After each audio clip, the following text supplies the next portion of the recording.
on your guide, it says Sandy Renshaw, and unfortunately she is having back problems, chiropractor, all that fun stuff, and is feeling extremely ill. So whoever's tweeting, whoever's sending out messages, if you want to send her a hat tip and say, get better, that would be a really good use of your time right now, because I have no idea what I'm talking about. Now, what we've been talking about today is using social media, and what hasn't been said really is how your brand stands out when you're using social media. Somebody earlier said it's the true definition of your brand, your personal brand. My name's Andrew Clark. I've been doing the social media thing since about 2006. I started a little blog called The Brand Shelf, and I did it as more of a cathartic counseling type thing, self-counseling, because I was in a situation where my personal brand was about to be snuffed. We've all kind of heard about the stories of people working in Cubicleville, and those of us who are creative that can't survive in those situations, and those that have escaped and those that have not. And so what I did from a cathartic standpoint was started the Brand Chef. My background is 25 years in the agency world. Started out of college as a photographer and illustrator, wanted to be the next Ansel Adams, wanted to be a cartoonist. If you guys know who Berkeley Brett that is, he did Bloom County. Far Side. I was that, say again? Didn't he do the Far Side too? No, that was Gary Larson, yes. But I wanted to be Gary Larson too. I had Alan, that was his other. Yes. I had a cartoon called Zygote Humor, and for those of you who are biology, you guys kind of know what a zygote is. Anyway, I went to the museum school of fine art in Boston. I had the long hair. I grew the beard back because it's in finishing now. But long hair, black trench coat. I wanted to be an artist. Then I got back to Des Moines, Iowa, and realized that I stuck out like a sore thumb and was persecuted beyond belief when I went to get jobs. Nobody wanted an artist. They wanted a typesetter. This was before computers, so I was like picking up stuff and rubbing letters on the background. It was horrible. So I got through that. I succeeded in becoming an art director, creative director, agency after agency, and it was still not rewarding. And so I went to a small group that met over at Panera a number of years ago and ran into a guy named Drew McClellan. You might have seen him earlier.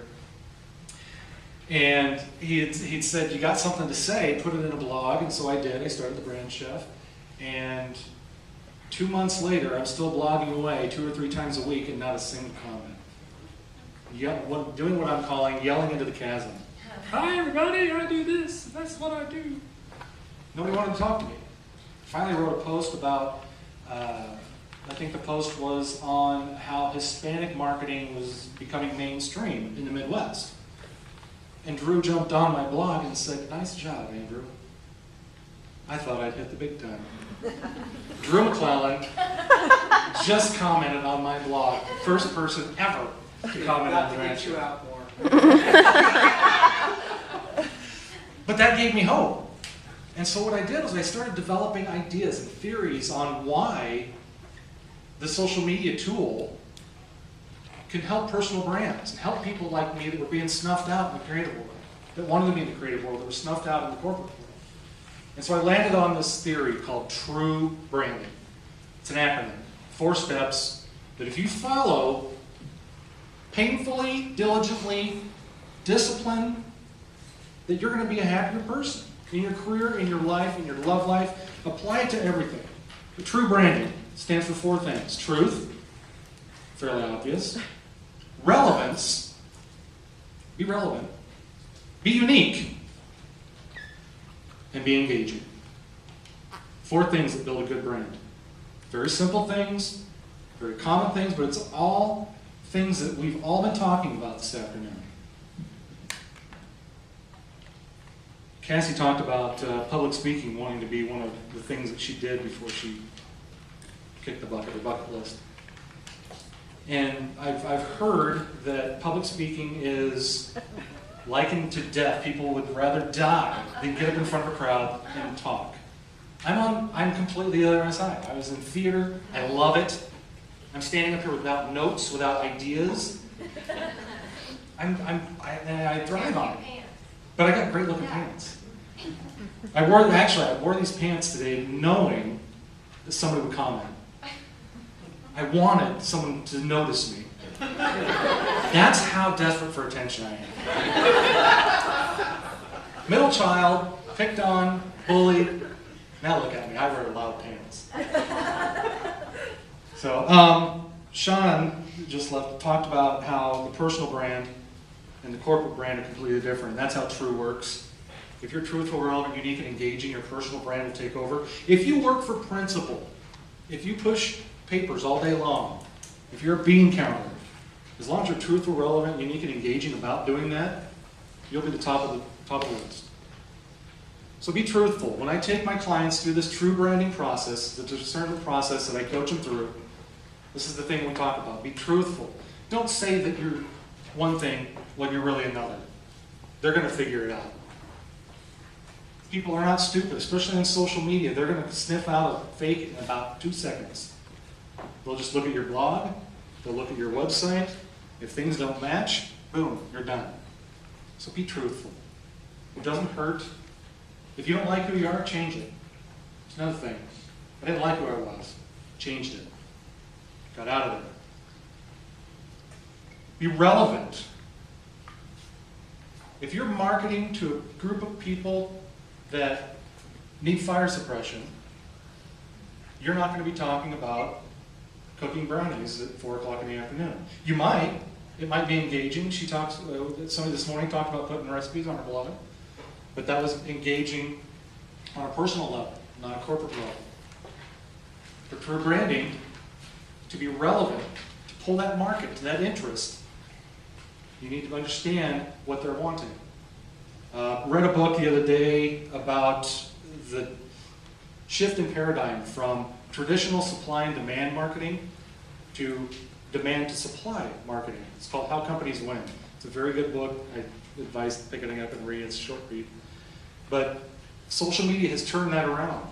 We used to have a warehouse full of stuff. We would market to people. Buy our stuff, buy our stuff. We've got thousands. Our shelves are always stocked. Come on in. Anymore, it's, I've heard this demographic wants this kind of thing. We now produce that. And it's not reaction. It's not knee-jerk marketing. It's not, oh my God, this is the next big thing. I'm not going to be the next person that comes up with the next Facebook, but people are going to demand it, so you need to listen and be relevant. Unique. Unique. The pants are unique. I stand out. I want to stand out. You want your brand to stand out. If it doesn't stand out, you're just adding to the noise, and there is absolutely no point in that whatsoever. If I looked like every other marketing company in the world, the Create Wow didn't actually create wow, or people that said, wow, that's a cool idea, I'm wasting my time.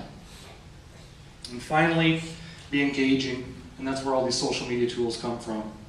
Create Wow Marketing, the company that I own, builds those tools. We coach you through it, we give you the experience, we give you the foundation, the truth, the relevance, how to be unique, and then we build those tools for you to engage your customers where they are. If your customers aren't on Facebook, we're not going to make you a Facebook page. I'm sorry. We will say no. Might give you a brochure. Everybody's got a brochure, everybody's got a website. But if your brand fits it, and it's true, then we'll do it for you. There's no right or wrong to your personal brand or how you use it in social media, as long as it's true. So that's what I have for you today. Thank you very much.